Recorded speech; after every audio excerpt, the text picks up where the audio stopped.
West Denver. Sleep deprived and heavily caffeinated. All right, let's do this then. This is the Jeff and Bill Show. I don't agree with that. They don't always agree, but hey, at least they have coffee. Coffee. And each other. I love you, man.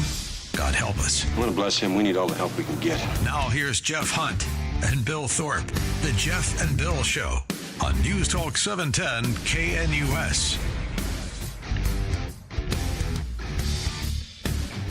It's 8 a.m. in the Mile High City on this Monday, June 30th, 2025. Good morning, Denver, Colorado. You've tuned in to the Jeff and Bill Show, News Talk 710 KNUS. I'm your co-host, Jeff Hunt, along with Bill Thorpe. We're discussing the big, beautiful bill. Spoke with White House correspondent John Decker during the last hour. It's making its way through, squeaking through the Senate. But there's a bunch of stuff now being added to it, some stuff being taken away. It's got to go back to the House.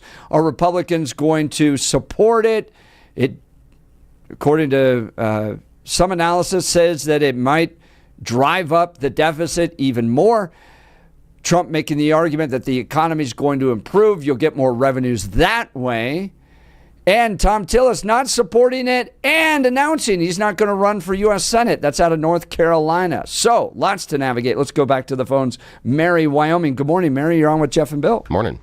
Good morning. I'm sorry, my voice is kind of raspy this morning, so it may sound bad.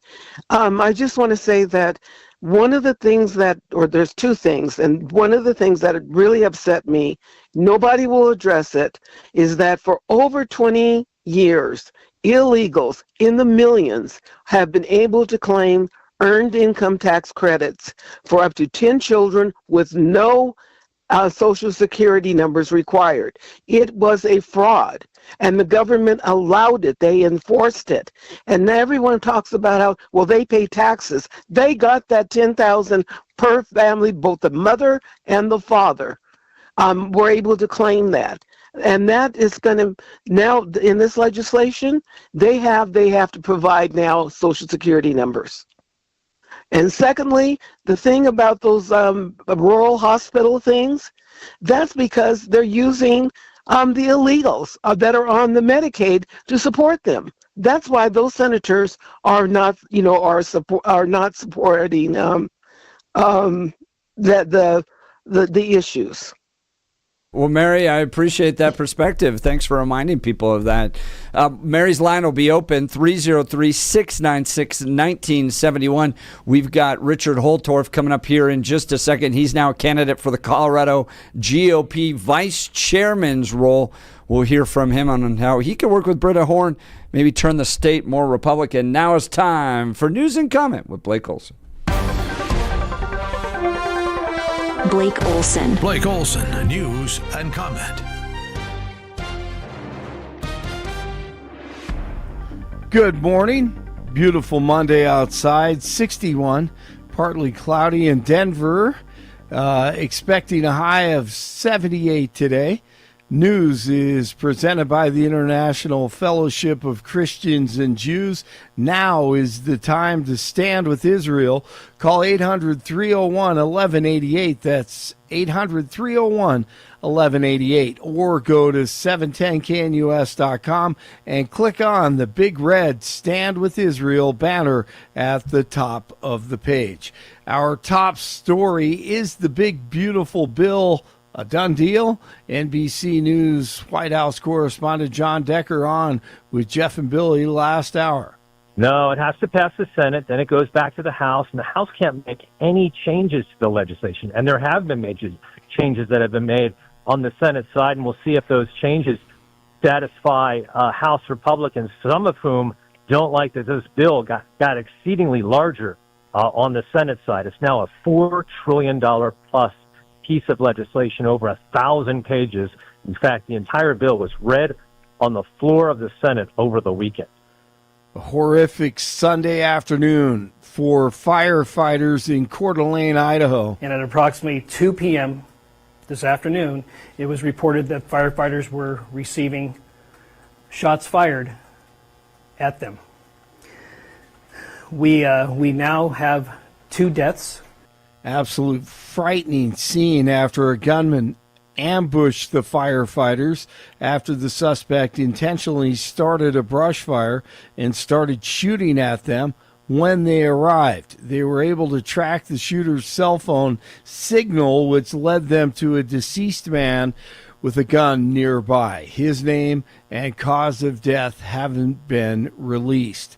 A man is facing charges in Adams County after allegedly injuring a state trooper and a highway worker in a crash. Trooper Hunter Matthews says this is a textbook example of the importance of the state's slow down, move over law, adding the trooper was in the right spot to prevent the existing accident from getting worse.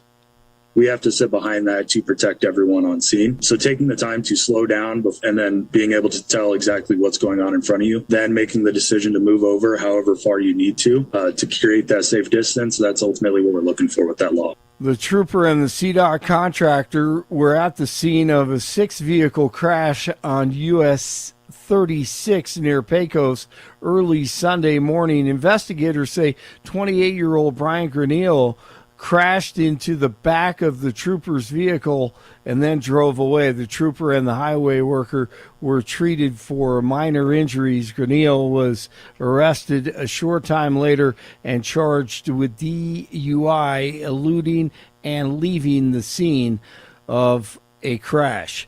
Rory O'Neill, NBC News, on with the Pushback Boys this morning with an update on the Sean Diddy Combs trial. Yeah, the thing's still going on.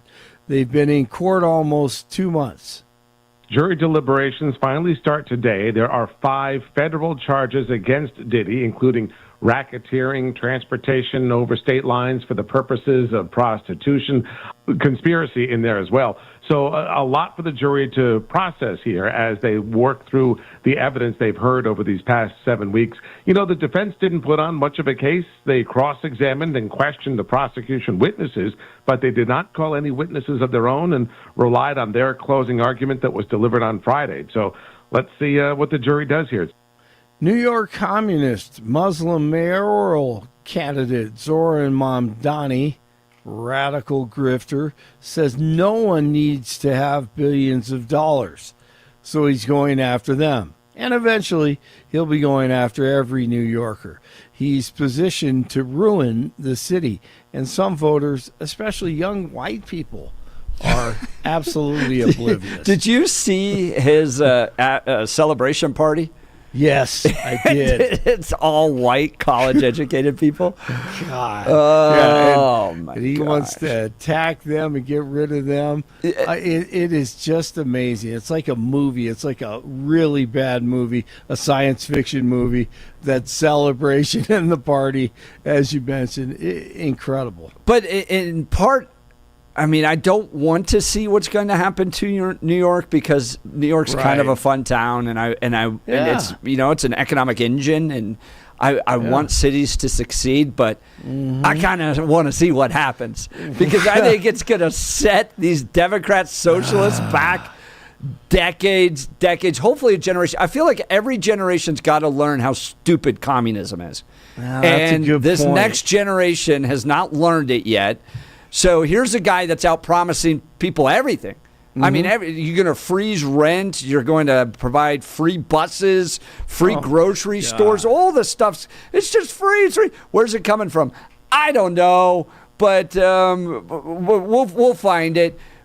Oh, we're going to have to take it from the people that are creating jobs in order to do this. They're going to leave. You're going to watch the New York City become a wasteland, and perhaps it'll teach all those little college kids that are celebrating at his party what's going to happen when you do this. What do you guys do with the thing that, again, Zoran floated over the weekend, that, and again, I haven't been able to verify it because I was too busy, that he said statistically it is more often the lower income that flee those areas when taxes increase than the rich. That he said you don't see the flight outside of New York, and if they're leaving, they're not going to lower tax states mostly. They end up in either New York or New Jersey or California, which are higher taxes than the core of New York. So he's pushing back on just the core idea that the rich people flee when this happens. He's saying that the thing that's happening more is the middle income and below can't afford to live there. So they're the ones that are leaving. What do you guys do with that? In part, why they can't live there is because when you start to freeze rent, and I saw a really powerful video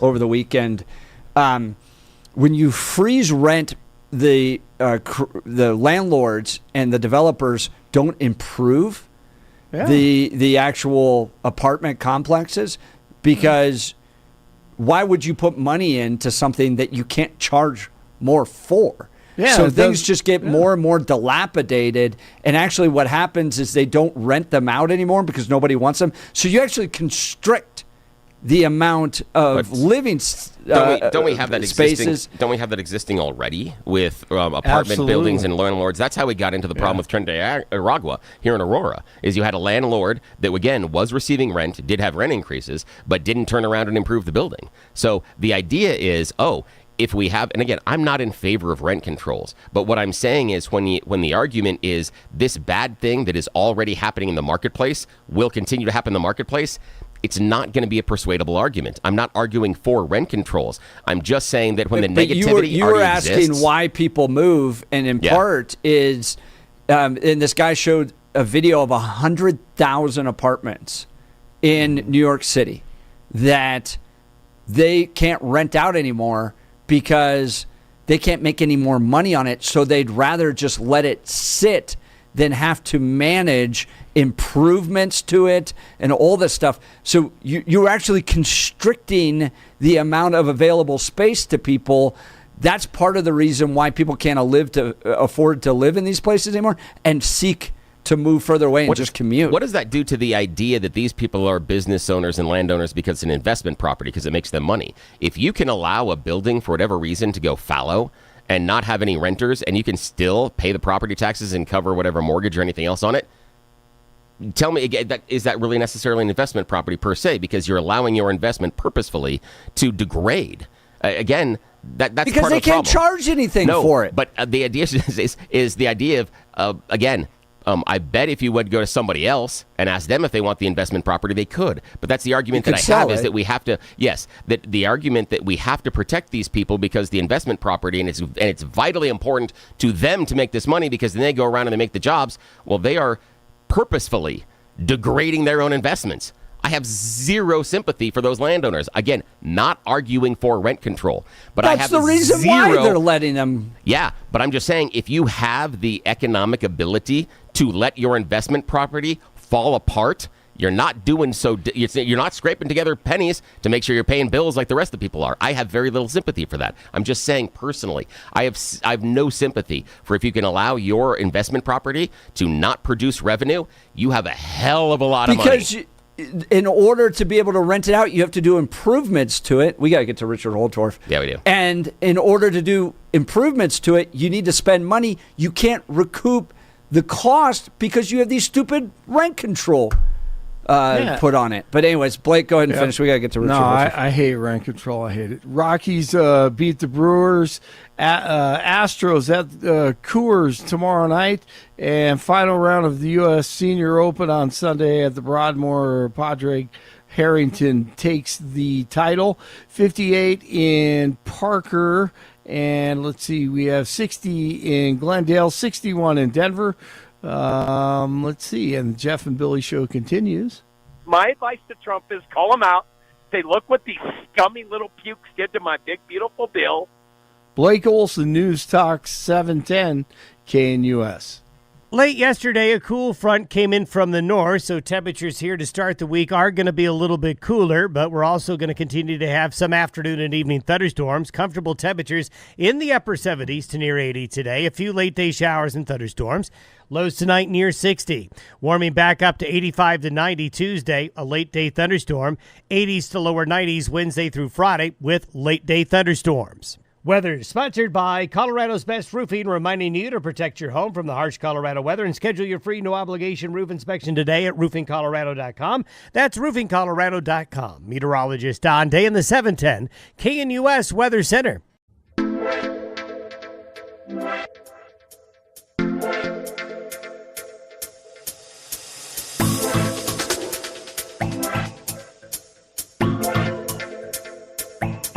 All right, there's a shakeup happening in the Colorado Republican Party. The vice chair had resigned only a few months into Britta Horn's administration. So now the state central committee is going to vote on who's going to take up the mantle as vice chair. Well, one of the guys throwing in his hat, literally, with a fancy cowboy hat, is Richard Holtorf. Richard, popular name, regular on this show, served in the state legislature, also ran for Congress. Richard, thank you for taking time to join the Jeff and Bill Show. Yeah, good morning. Well, it's my pleasure. It's my pleasure to be on the Jeff and Bill Show, and one of the best talk shows in the morning across Colorado. Glad to have you here, my friend. So let's talk why you want to be the vice chair of the Colorado Republican Party and what you think you can bring to Britta Horn's administration. Well, the first thing Colorado Republicans need is to rebuild our party. The ship has been sinking, the hull is cracked, and we've been taking water. So we need to mend fences, we need to build bridges, we need to put our boat back together and get this thing above the waterline. And then we need to set a course that takes us to rebranding and refitting the Republican Party to meet the needs of Colorado citizens. And that is Republicans, that is the unaffiliated, which is the largest voting demographic, and also the soft Democrats that have lost sight of the progressive radical left Democrats that are leading their party and want a better choice, which needs to be the Republican Party. But we can't do that if we don't have a team working together with everybody rowing in the same direction. And that's what I'm going to bring, because teams that work together win. Teams that fight and don't work together don't win. That's Richard Holtorf. He's a candidate for the Colorado GOP vice chair after the current vice chair has resigned. So would you work well with Britta? Is Britta excited to have you as a vice chair? I wouldn't say she's excited to have me, because I'm one of those people that I'm a little Western. I'm a maverick. And I'm going to run, and I'll work with anybody to accomplish the mission. And what is the mission of the state GOP, Colorado? It is to elect Republicans to statewide offices in the state House and the state Senate. Remember, that is the primary mission. It is the most important mission. And if we don't focus on that, then we continue to lose. And that's all of us collectively. No matter how far right you are, or if you're a centrist, or you're somewhere in between that spectrum, or if you're an evangelical, religious right Republican, or you're a hard MAGA right Republican, or you're more of a moderate Republican. But we can't go around calling everybody rhinos, or a grino now, which is a new word. That's not a grassroots Republican now. What is that? Ronald Reagan said it's got to be a big tent. We got to work together. And we got to remember, and this is what I bring to Britta, we've got to serve everybody in all the 64 counties. But we also have to have a strategic message and a plan that moves us forward and stops the infighting and stops the waste of money and all litigation. For the love of God, when you spend hundreds of thousands of dollars on litigation just fighting within yourself, Jeff, Bill, look at all the money you don't give candidates to get elected. It's so screwed up. Take the money and invest it in winning races instead of investing in lawyers who love your money at $300, $400, $500 an hour. And they'll take it if you're dumb enough to give it to them. So we have to stop the infighting. We have to stop the litigation. We have to pivot. And this is what I want to help Britta do, and Russ Andrews, with my leadership, my brand of leadership. And we pivot. We try to build bridges, we try to mend fences, and we try to focus on the primary mission. That's what I bring to Colorado, and that's what I'll bring to the Colorado GOP. Honest, conservative leadership that's embedded in winning races. I don't know. That's where I'm at, brother.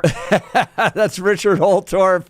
Always spicy, always fun on the radio. He joins the Jeff and Bill Show. Former state rep. Are you no longer in the Colorado House of Representatives? Is that correct? I am a free agent now. I am not serving in the state house. I ran for U.S. Congress, and Boebert beat me. She won the primary. She cleaned the clocks of everybody in that wide field of candidates. And you can only run for one race. You can't run for multiple races, in this case, if you're in that election cycle. So I gave up my House seat, ran for U.S. Congress, and became, after the primary, a free agent. And I think this is a good fit for me. I think Colorado needs leadership like mine. I've worked with the divided caucus as the House Republican whip. I understand the different factions that we have within the Republican Party and trying to bring that together for a common goal and aim. Not everybody's going to agree and get along. But we have to remember the Colorado citizenry surely can see, and this nation can surely see if we clear our eyes and clean our glasses, that the far progressive, radical, woke left is the danger to Colorado and this nation. Now, Richard, explain to folks the process here, because if you're a registered Republican, you're not going to get a ballot. It's a certain number of folks that are part of the state central committee. Is that correct?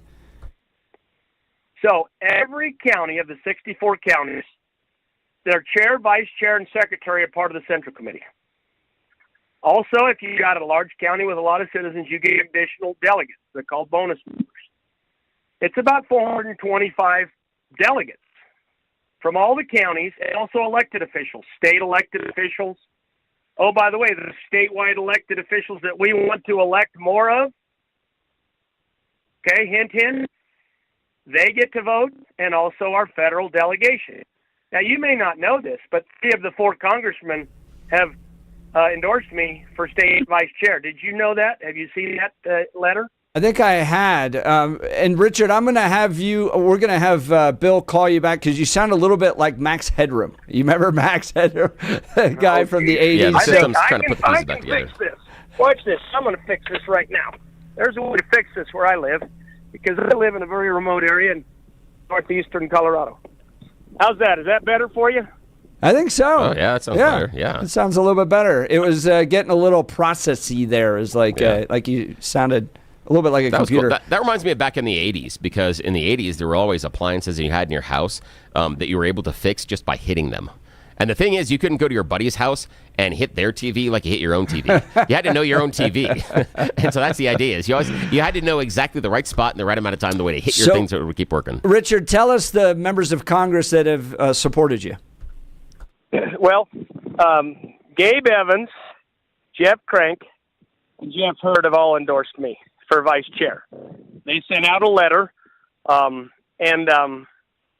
that was pretty nice of them. But I think they see the future of Colorado.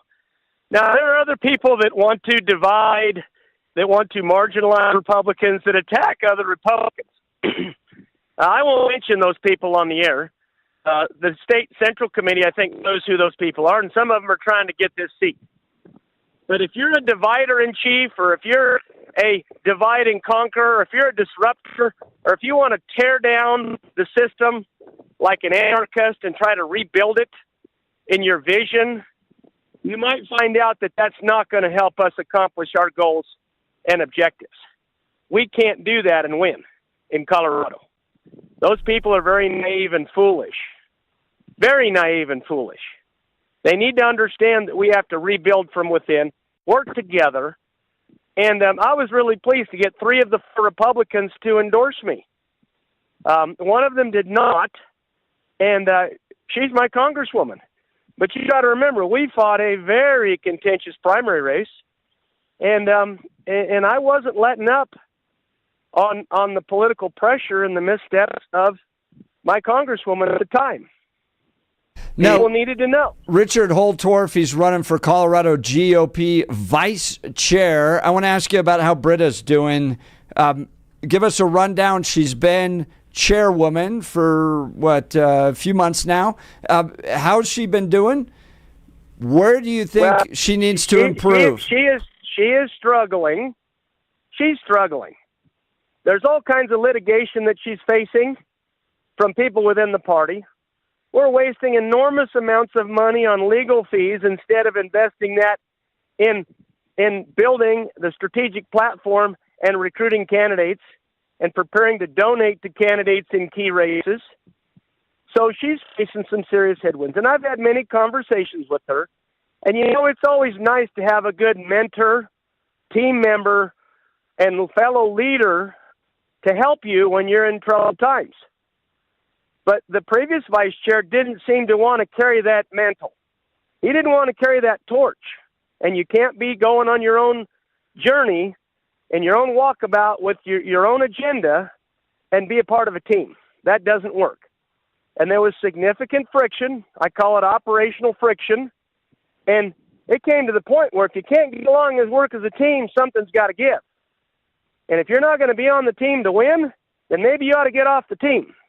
Maybe you ought to go walk, and do something else. Because state championship teams in this state don't win when you have lone wolves, rogue agents, or independent thinkers that are going to run a different play and run a different direction when the coach or the offensive coordinator is called for a certain play. It doesn't work. It doesn't lead to winning. So that gives you a little insight on some of the things that Britta's had to face. Yeah, look, and Britta's the chair, period. So we got to get behind her and try to help her, not tear her down, not destroy her, not disrupt her, not have this vengeful attitude that, the Dave Williams camp, you came after Dave for 2 years, so now we're going to turn around and come after you for 2 years. That doesn't help Colorado win, people. So let's not do it. That's Richard Holtorf, candidate for GOP vice chair. That was going to be my question. Who is the coach here? It sounds like you're willing to be a vice chair that allows Britta Horn to be the leader. You're going to be supportive. You may challenge her when she needs to, but you want to move past the division that exists out there. Britta Horn is the chairwoman, and you're willing to support her in that. Is that correct? Yeah, and the chairwoman, she's got a tough job ahead of her, and she needs people to help her with good counseling, good advice, good coaching, and a complementary effort. If you don't pull the rope the same way, okay, you're not going to win the tug of war. If you don't all row in the same direction, you're not going to win the boat race. And that's the problem we're having right now. And we can fix that with a different attitude. Now, I ran for chair. People know that. I didn't win. I accept that. I'm not going to chew on the bitter root and say, well, now I'm going to go and disrupt. I'm going to tear down, and I'm going to get back because I'm a vengeful human. There's a candidate that's a vengeful human. He attacks. He disrupts. And it's not healthy.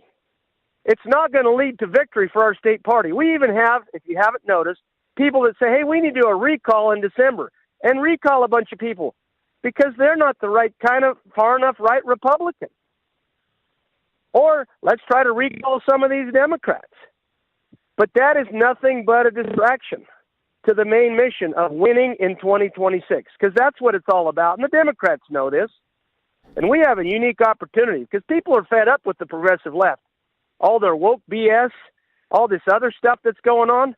Colorado has had a belly full of it, and we're sick. Now, Richard Holtorf, candidate for Colorado GOP vice chair on the show with Jeff and Bill. Let's talk about that, the idea that Colorado being fed up with some of these liberal ideas. And a moment ago, you talked about, making sure during the tug of war everybody's pulling in the right direction or everybody's rowing the boat in the right direction. Mr.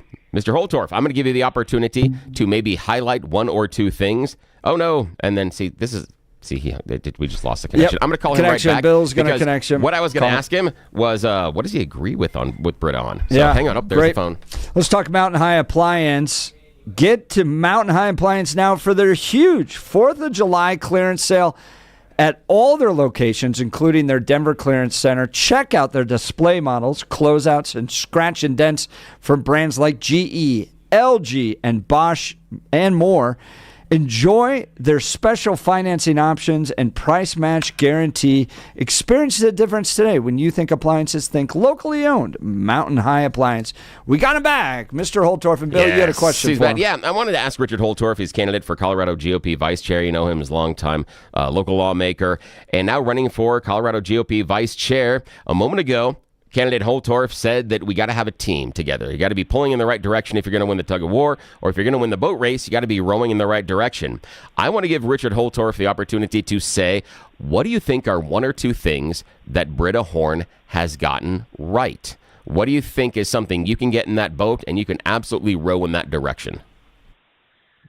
Well, first of all, she's working hard trying to cover the whole state, and she's trying to build up and work together with the county GOPs, and she's trying to regain confidence of what I call the donor class and people that invest in politics on the Republican and conservative side, because they completely lost confidence in the leadership under Dave Williams.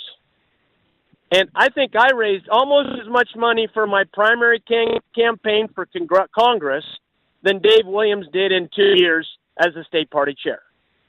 And I certainly invested more in my campaign than Dave Williams and the COGOP invested in any of the campaigns in the last election cycle for 2024. And that is not good for winning races, because we all know, unfortunately, that money is the mother's milk of politics. You have to have money to win campaigns because it's a heavy lift, and we need to invest in those candidates. Now, first of all, Britta says she's not going to do, and the COGOP is out of the business of pre-primary endorsements. Every Republican who wants to be a candidate has a chance. She's not going to put the thumb on the scale and try to counterbalance what happened in the last cycle. And if you look back in history just a little bit, you know that Dave Williams endorsed and the COGOP endorsed dozens of candidates. And they had a less than 25-30% endorsement success rate. They bet on the wrong horses, and they shouldn't have made the bet at all. You should have stayed off the betting track and just watched those primaries run, and then when those candidates, whoever floated to the top and emerged the winner, if the electorate picked, then you should have invested in those candidates instead of pre-primary investments and putting money in pre-primary candidates. Boxing out and putting all those other candidates and then putting your thumb on the scale for certain candidates. You can see the three that endorsed me. It's no surprise that they are endorsing me and not somebody else, because that somebody else wants to do it the way Dave Williams did it. So that's one thing. The next thing is she's working hard to try to help raise money after we gain the confidence of those people that will invest in our races. And we have a winning strategy that she's trying to build if people will give her a chance and help her instead of trying to cut her off at the knees and run her over. I mean, it'd be like people in football on the line saying, just let the defensive linebacker and that tackle just run through the line and sack the quarterback. It's okay. We don't want to win this game. And Britta's the quarterback. And they just step aside and she gets run over. And they think that's a good idea. Well, you don't win football games playing football that way. So she's trying to fight through that, and she's got a good attitude, and she's trying to work together, but she needs help. She needs mentorship and some coaching to keep this thing together and to bring everybody together, because she feels like she's got her back against the wall. And with these multiple legal actions, she kind of does. They've come directly after her. So I'm going to help her with that. She's trying hard. She wants Colorado Republicans to win. I want Colorado Republicans to win. So let's build off of that and move forward from there, because winning is everything. Now, and Richard, Colorado Republicans have been losing, if you haven't noticed. Richard, how much money has she raised? Do you know? I have no idea. And you know what? She's been in office 3 months. Yeah. That's not even a fair question to ask, my friend. It's not a fair question to ask. In 3 months of a 24 to 26-month tenure, how much money have you raised? Yeah, hell. Here's the reason I asked that question. From my perspective, what it seemed to be in the battle for the chairmanship of the Colorado Republican Party was that there was a effort to try to bring back what I would call the country club Republicans, those that had left under Dave Williams. They have the money, they have the resources, and Britta was this kind of bridge back to. They're not quite grassroots. They're a little bit more country club, but they matter because they bring in money and resources. And I'd love to have a Republican Party that included both grassroots and country club Republicans. We need everybody. We need everybody, Jeff. But here's the question I ask. Have you seen the country club Republicans come back, or at least a willingness to come back? Are they there? Not yet. They're still watching the first quarter of the game going, Jesus, Lord. Doesn't look like the Broncos are going to win this one. You know what I mean? So let's talk what this fall could look like for Republicans. There's an opportunity around school board races, county commissioner races, some not state house or state senate, and definitely not statewide. So this is what's called an off-year election. I think Britta could do a good job of bringing in donors if she shows some victories this fall. What do you see with the Republican Party building towards getting some of these local races successful? I mean, like, for instance, I think our friend Danielle Jurinsky, Aurora City Councilwoman Danielle Jurinsky, has done incredible national groundbreaking work from a city council seat in Aurora. Do you see the Republican Party being able to come in and help support these local seats and get some big wins this November? Yeah, Britta's definitely on board with that, and working with the counties and empowering those counties and governments and helping with messaging and the rebranding and the things that are necessary. But let's get away from the hundreds of thousands of dollars of legal fees and turn that around and put it to where it will work for Colorado Republicans and all of Colorado. You see, that's the pivot. That's what we have to start doing. That's the messaging we have to send out to state central committee members and other leaders within the party. And we need all Republicans. The country club class shouldn't be running the show like puppet masters behind the curtain. No. The grassroots, they need a place. Everybody needs a place in this party, and we need to have a amalgamation of Republicans that builds and brings forth a coalition that helps us win and win back those key seats so we can remake and reclaim Colorado for the Colorado that we know and love, that we grew up in. Because we don't want to be California. We just don't. Now, that's a failed experiment. We don't want that. Richard, I know Democrats that don't want that. The vote for this vice chair position will be on July 21st. Is that correct? 3 weeks from today? It will be on July 21st. It will be the State Central Committee delegates from the 64 counties. And there'll be a choice. That choice will be, do you want Colorado Republicans to win?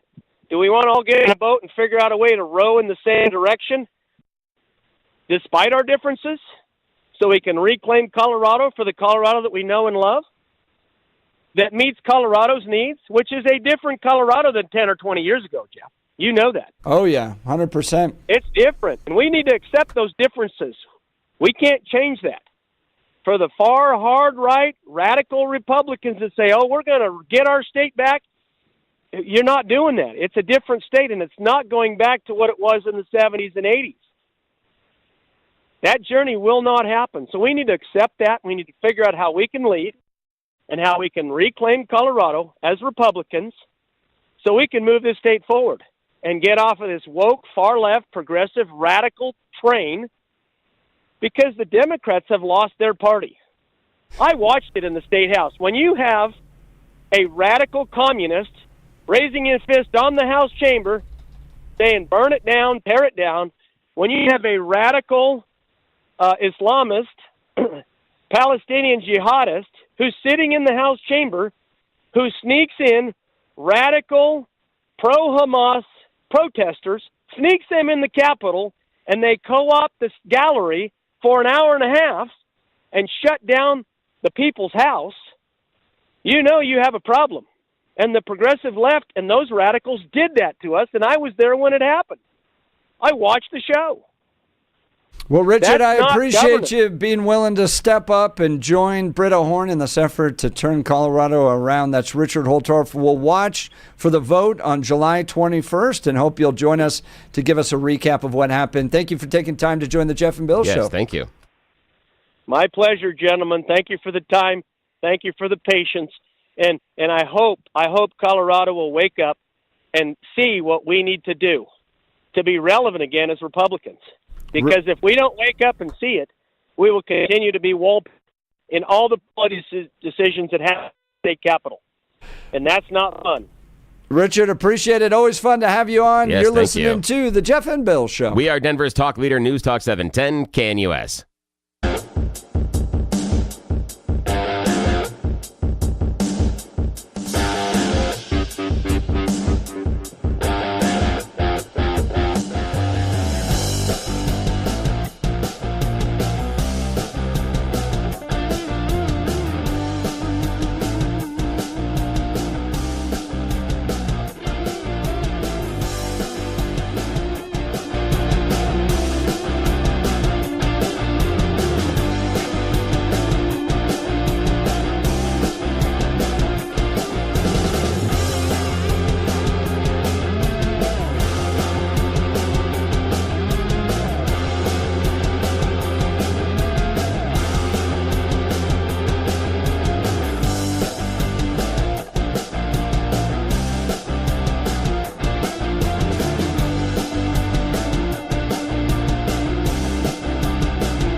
Lots of text messages coming in. One saying, I think Holtorf's wrong about your question about fundraising being unfair. You can't save the world if you can't pay the rent.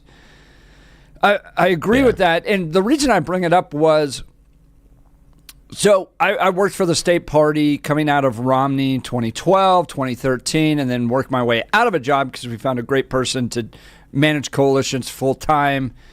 And there was a time when you had the battle between the country club Republicans and grassroots Republicans has always been there. It was back there in 2012. And you need, to Richard's point, you need to have a party that includes both, because if you don't have money, you really can't do much. And so if you just push the country club Republicans out, like I think is what happened right now, you're not going to be able to really compete. And so when I saw Britta come in, I saw it as that effort to try to build that bridge back. And so my question is, has Britta Horn appealed enough to the country club Republicans that money's starting to come in? I hope so, but I'm not into the weeds on the party. So if you are, give us a call. Let us know, 303-696-1971, or text us on the Dan Caplis Law text line at 720-819-5115. How's the fundraising doing? Yeah. And Jeff, I want to give voice to another call that came in off air that basically said they have some affinity for what Holtorf was saying, but found it to be difficult to get behind him when he said, I need to work on the same team, I need to row in the same boat, but here's why all these people I'm working with suck. Is it was Richard's difficult. never been known as a big unity. Yeah, he's not. And that was what the caller was saying. Well, is you that here's remember a when guy. he came in and talked about Laura Bobert's yes, and we clothing? made news. Yes, Yeah, we made news because of on that. And so that's the thing is the person saying that they hear a lot of things that they like at a Holtorf. He's but bold, then, he's strong, he's brash. But then when he talks about having to work together, some of his past behavior and even some of the things that he says today give this possible voter pause to whether or not that would be something. And again, they don't get to vote on the Central Committee. Actually, they may. They may be able to vote in the primary on this one because I'm not sure party affiliation, but I know they're more conservative. So they may be in that camp. I didn't ask about party affiliation. But that was their problem is I like a lot of what he says, but then I feel like he's going back on his promise to work together and to roll in the same direction when he says all the people I have to work with suck eggs. Said it's difficult. All right. We have some breaking news coming through. Yes. Ryan Armagost is vacating his seat in Colorado House District 64. He just posted this announcement on his Facebook profile. Colorado State Representative Ryan Armagost, who's co-hosted with me this show in the past when you were out, Bill, who's represented House District 64 with conviction and integrity. He writes, announced today that he will be vacating his seat effective September 1st, 2025. Ryan Armagost has accepted a new professional opportunity in Arizona. Gosh, it bums me out. I understand why people leave, because if you're a Republican trying to work, actually make a living in the conservative space here in Colorado, it's very difficult right now. So I understand why people are leaving, but it bums me out because I like having him around. I enjoyed working with Ryan and having him on a co-host with me. I had a lot of fun. I don't know. And again, I don't know what Ryan does outside of being a lawmaker, but depending on what it is, maybe the job said, hey, your job is now in Arizona. And he had to make a decision with his family members. Or it could be something that it is just a business opportunity, that the idea of, And he's also met someone very special there. Oh, that helps. That does help. That helps a lot. After a demanding year in Colorado, he writes, I'm ready to take this new step, both personally and professionally. In addition to the new job opportunity, Representative Armagost will be joining the board of the Second Amendment Advocacy Organization alongside a close friend and will be relocating his firearms training business to Arizona. Now, there was a bit of a split that took place between Ryan and RMGO, but wow, sad. Yeah, that's interesting. But I hope it works out for him. And the idea that it's another opportunity, and if there is something going on, that it's something in his personal life, that he's found someone that they really click with, and this idea of being even a state away, it doesn't work. Absolutely, my man. Chase it, because that moment in life, that connection is so fleeting. You need to do everything you can to cultivate that. So if this is the person that is, if she is the missing piece, go for it. Absolutely, 110%, and I'll help you pack. I'm not saying I'm doing that for you to move out of the state, but I'm saying that I would do that because, yes, chase this, Find the Bill's happiness. happy to I hope see it's the another joy. Republican leave. Well, the thing is, No, for me is he's- I'm going to help you chase your joy, whatever that is. Yeah, and if that means I have to be down in the state capitol in a clown suit, fine, I'll do it. I'll do it for you. Ryan, we appreciate you. Thank you for co-hosting Yes, thank you. along with miss me you, while man. Bill was out. We'll Yeah. miss you. Wish you the very best. That seat will be open. House District 64. That's kind of on the Eastern Plains, I think. Yeah. All right, we'll continue. You're listening to the Jeff and Bill Show. This is Denver's talk leader, News Talk 710 KNUS.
Welcome back to the Jeff and Bill Show.